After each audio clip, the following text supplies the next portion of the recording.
Hello, everyone. Thank you to everybody who's logged into our live webinar. I'm Dr. Maina Chawla Singh. I'm a professor. I'm a researcher, scholar. I have taught for multiple years in the US and in India.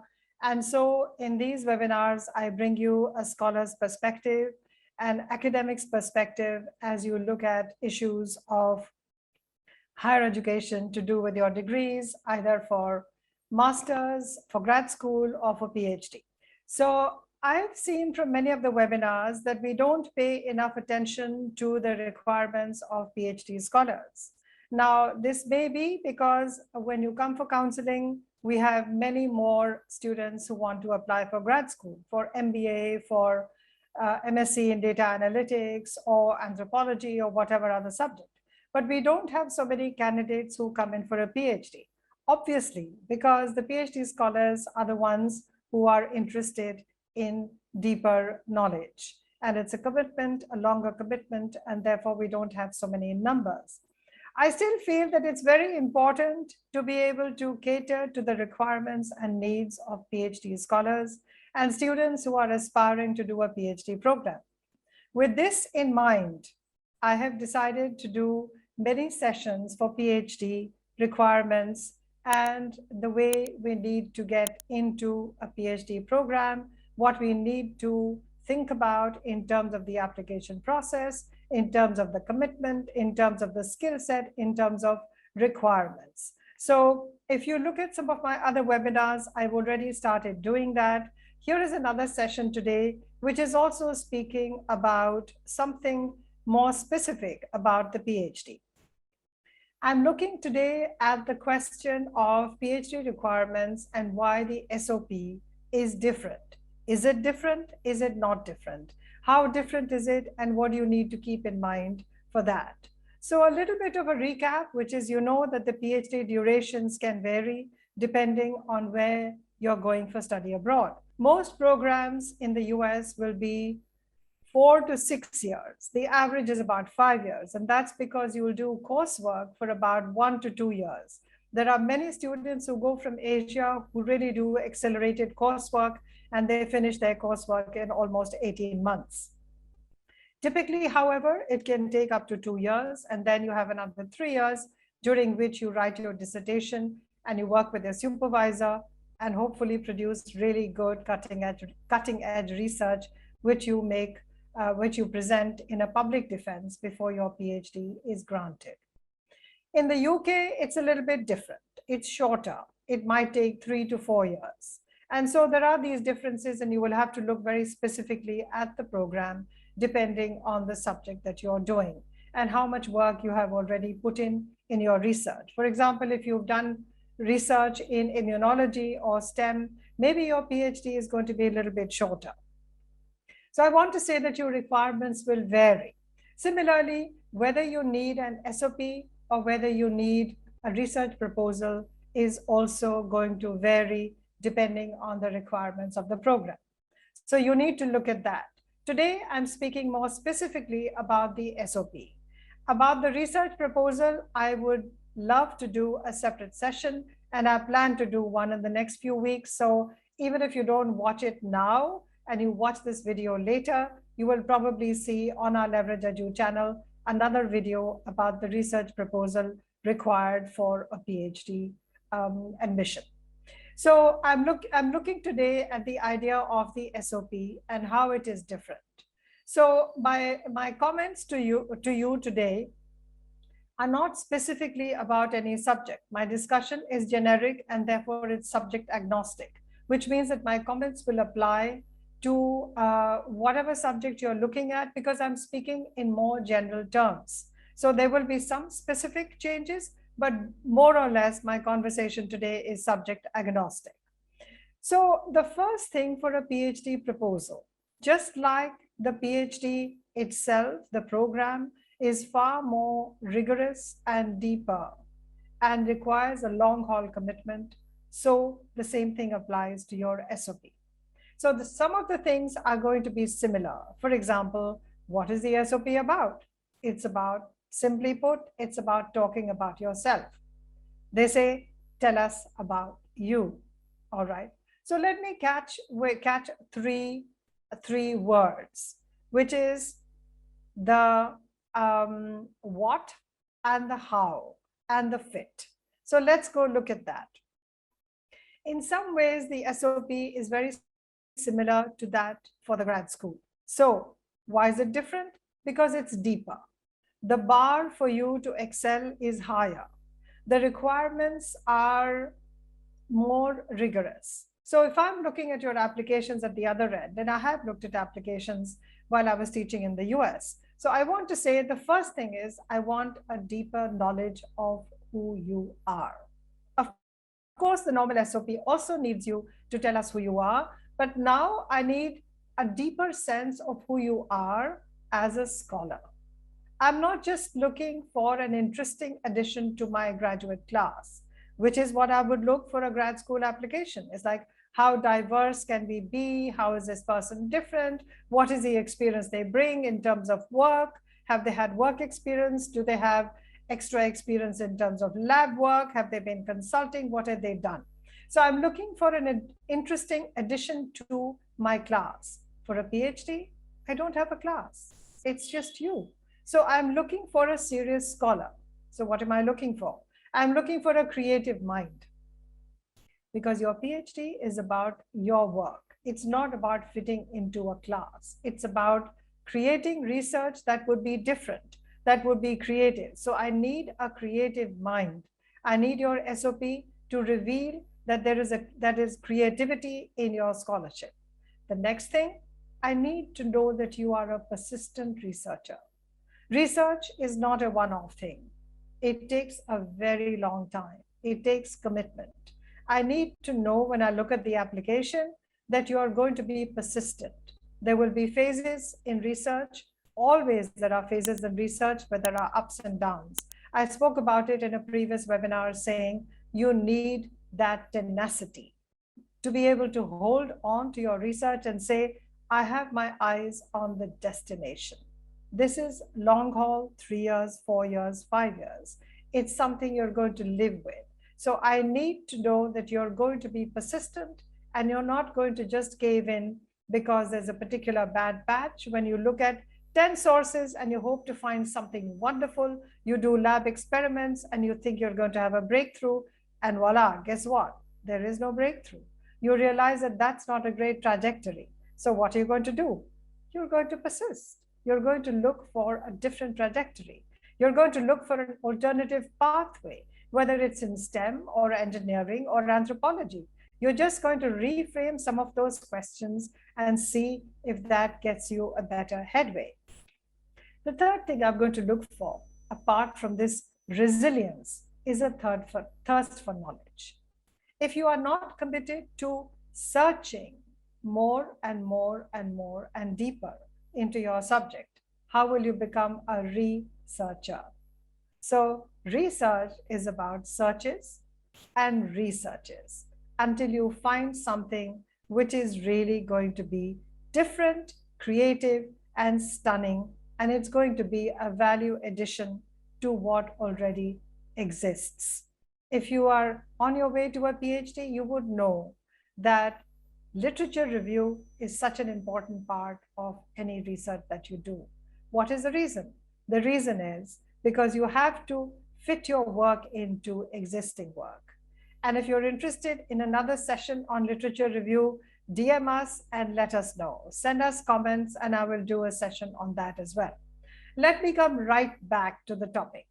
So when you're looking at how to frame your SOP for your research, for your admission to a PhD, here's a rule of thumb.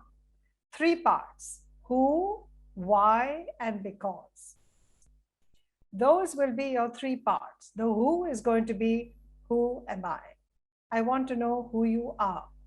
Then I want to know why you're doing this. What is your interest? Does it link with something you've done? Did you see or read about disease in a particular way that you're interested in? Science, medicine, immunology? Have you been struck with the way that data is expanding and playing a role in everybody's life? Is that why you want to do data analytics? So I need the why. The third, I need the because. Now I'm going to elaborate on each of these categories. Okay, so the who is first, the why is second, and the because is third. Okay, so the first one is who. Talk about yourself. That's the whole point. The whole point is to convey your intellectual trajectory. How did you come to this decision to do a PhD? Why do you want to do that PhD? What stage in life are you? Have you been already teaching? Have you been writing? Have you been blogging about your subject? Have you been impressed in recent years with some of the studies you've read? What is the desire? What fires you to do this? All right. So you need to tell me who you are at this point as a researcher. When I look at your SOP, I should be able to see immediately who you are, what kind of a researcher, how excited you are about the idea of research, and how this particular stage has filled you with, you are at this point filled with a certain thirst for pursuing that subject. So your intellectual passion must come through at this point. So that's your who part. Okay, a little bit of background, but mostly about where you are now and what you're looking at in front of you as a vision, as an ambition. All right, then we come to the why. Why this field? Are you looking at certain aspects of economics and development? Are you looking at gender and finance? Are you looking at violence, at conflict studies? Are you looking at policy? Why are you interested in policy making? Justify what are the reasons that really fire you up for doing this. So here are a few questions to answer. Why do you want to obtain this degree? Obviously, that degree from that particular school must be worth something that you are interested in pursuing this for 3 to 5 years. So you need to convince the person who is reading this to say why you want to obtain this degree. Why in this field of knowledge? Why economics? Why finance? Why organizational behavior? Why neuroscience? Why? So you need to persuade, if I'm reading your application, you need to persuade me that organizational behavior is very important because it changes everything in an organization. And that changes the viability of the business. And that affects the economy. Whatever the reason is, if you're looking at anthropology, you need to convince me why you are doing this field research in a particular community. Why does it matter to do work on tribal communities? Why does it matter to do work on, for example, gender and violence in a particular class or caste or region or whatever you want to say? Similarly, why do you want to work on finance? You want to work on fintech. Why do you want to work on technology and neuroscience, for example? Why do you want to work on cybersecurity? Because of the costs of breakdowns and so on and so forth. So basically what I'm saying here is you need in this section of why to answer the questions about why you want to obtain this degree, why in this field, and why at this particular university. Now be careful when you're doing this. Don't start praising the university and say, this university is wonderful, Cambridge is wonderful, the faculty is fabulous. You know what? They know that. They know that. They don't want to hear that.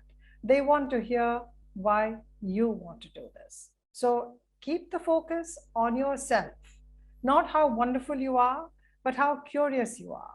Third is the because. This I have already touched upon a little bit, but this is where you're going to elaborate and show why this university is a fit for you. What the university offers or what the program offers and what you envision for yourself. You can actually use that word. What you envision for yourself offers a perfect fit. How are you, your skills and your existing knowledge a perfect match for this program? Or how is the match a perfect fit for the way that you have described yourself in the previous section? As I said before, don't praise them. One sentence about, I think that this program offered by Cambridge or offered by Drexel or whatever the university is, York University, whatever it is, offers perfect opportunities for you to develop your knowledge and take your PhD program further or take your research further. That's enough. It's a dignified way of saying that I admire what is being offered and I hope to be able to have an opportunity of being part of this research team. You don't have to say august team and eminent and so on. They know that, okay? So there's no need to shower praises on them. All right, so this is where you are going to do research on the university and show how the university's research and your own interests are aligned. Those are words that you can use. How this fits in, how you fits in with what you envision for yourself. You can say this aligns with my future goals. You can say this is a perfect match for the way I imagine my future research to be at this point. And I hope that this will become an important channel for me to grow intellectually. Then we need you, a fourth thing that we need is to show in another subsequent paragraph who you are in terms of curiosity. What ideas and questions get you excited? So you can say something here about the research which actually excites you. Give us some examples that display your intellectual curiosity in action. For example, you can say that during my grad school, I was able to work with a particular professor or work in the last 2 years. If you have been doing science, it's your chance to say, did you work during the pandemic to do with something that was related to what the world was going through? This is where you can add something personal, which will make you stand out. This is your USP. This is where you can also add your skills, your experience in research, your internship at labs, or your previous field work, which shows the person who is reading your SOP to be a person who has an edge over the others. I also want to say something about pitfalls. You know, if you have something in your career where you have taken a gap, maybe you got bad grades, maybe during the pandemic you had to stop things, maybe you lost a year, maybe there was illness or an accident or something financial that prevented you. I just want to say that many of these things actually show up on the CV because people are able to see a gap in your career, in your academic career. It's a good idea to be honest and authentic and make a mention of something like this. Why? Because very often they will find out that there was something that you have probably concealed. That's not a good idea. It's a good idea to make a mention and say, there have been learning experiences in my life, including points of failure. One of them was in 2020 when something, you might want to say, and say just a little bit about it and say, from this experience, I learned whatever you learned. Did you learn to be resilient? Did you learn to be patient? Did you learn to get up and try again? Did you learn to treat failure as a point of trying again? Because all of those things actually go in favor of your candidature.